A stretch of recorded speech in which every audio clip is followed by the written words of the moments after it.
Hello students, how are you. आशा करता हूं कि आप लोग स्वस्थ होंगे, अच्छे होंगे। मेरे channel doctor AKS maths classes में आपका स्वागत है। मैं आज ये क्वेश्चन लेकर के आया हूं आपके सामने में।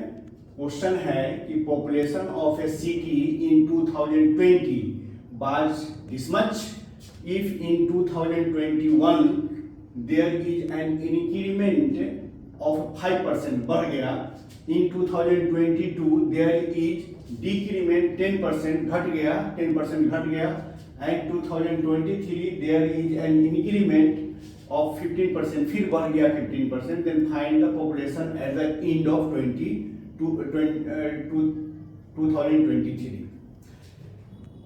ये क्वेश्चन बहुत इंटरेस्टिंग क्वेश्चन है कि इसमें क्या है कि मान लेते हैं कि किसी सिटी का पॉपुलेशन जो है सो मान दिया हुआ है कि किसी पॉपुलेशन का किसी सिटी का पॉपुलेशन जो है अभी मतलब 2020 में इतना था। 2021 में क्या हुआ कि ये 5% इंक्रीज कर गया। 2022 में ये क्या हुआ 10% डिक्रीज किया, एंड 2023 में फिर 15% इंक्रीज कर गया। तो 2023 के एंड में उस सिटी का पॉपुलेशन क्या होगा, यही हम लोगों को निकालना है। तो इसके लिए हम लोग फॉर्मूला देखें। फॉर्मूला होता है कि मान लेते हैं कि किसी सिटी का या किसी टाउन का पॉपुलेशन P है।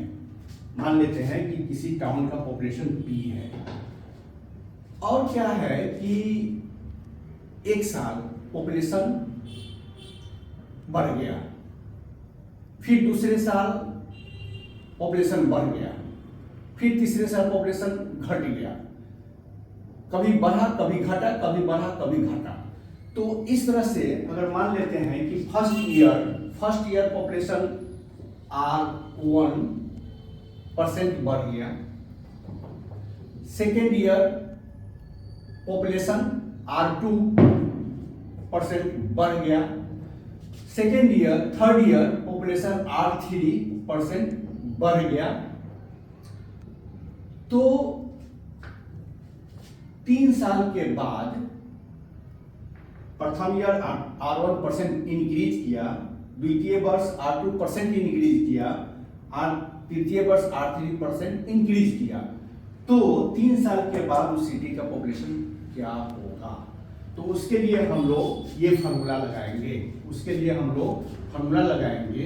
P1 plus R1 by 100 into 1 plus R2 by 100 into 1 plus R3 by 100।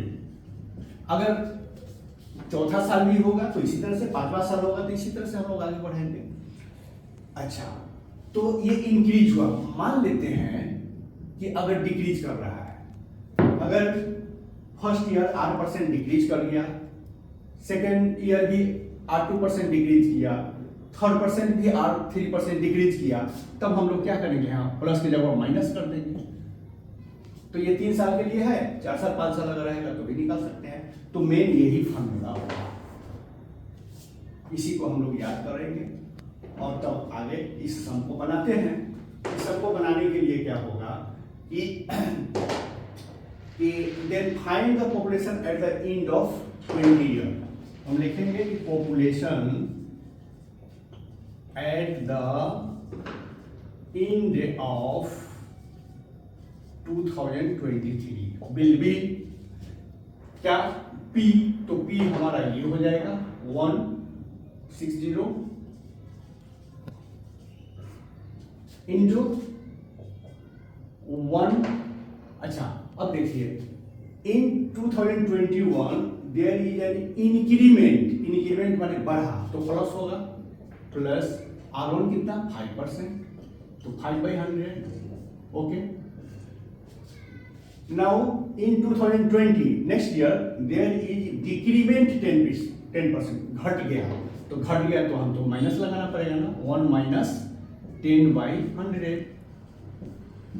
Again third year क्या है 2023 इंक्रीमेंट ऑफ 15 ईयर बढ़ गया, तो यहां पर हम प्लस लगाएंगे, 15/100, बस हो गया।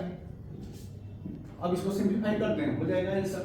तो क्या हो जाएगा 1460 इंटू ये हो जाएगा आपको 520, तो ये हो जाएगा क्या, इसको हम लोग लिखें 21/20, ओके। ये कटेगा 0 0 कैंसिल, 1 - 1/10, तो ये हो जाएगा 10 - 1 9/10 इंटू ये हो जाएगा क्या 5 3 जा और 20, तो ये हो जाएगा 23/20, बस। अब इसको कट कीजिए, 1 0 2 0 3 0 1 2 3 0 कैंसिल। अब ये 2 से कट जाएगा, तो हो जाएगा क्या 2 5 जा 0 0, फिर 2 से 250, तो हमको मिल गया 250 इंटू 21 इंटू 9 इंटू 23। इसको आप लोग मल्टीप्लाई करेंगे, मल्टीप्लाई करने से आपको मिलेगा 1086750, यही हो जाएगा आंसर। बस इसको करना क्या है, वही इंक्रीमेंट और डिक्रीमेंट का याद रखना है। इस फार्मूला को अप्लाई करेंगे, बहुत आसानी से सम बन जाएगा और एग्जाम में पूछा जाता है। तो आप लोग इसको इस तरह से प्रैक्टिस करेंगे।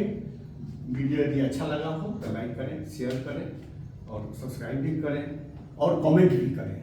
कमेंट जरूर करेंगे कैसा लगा वीडियो। Thank you.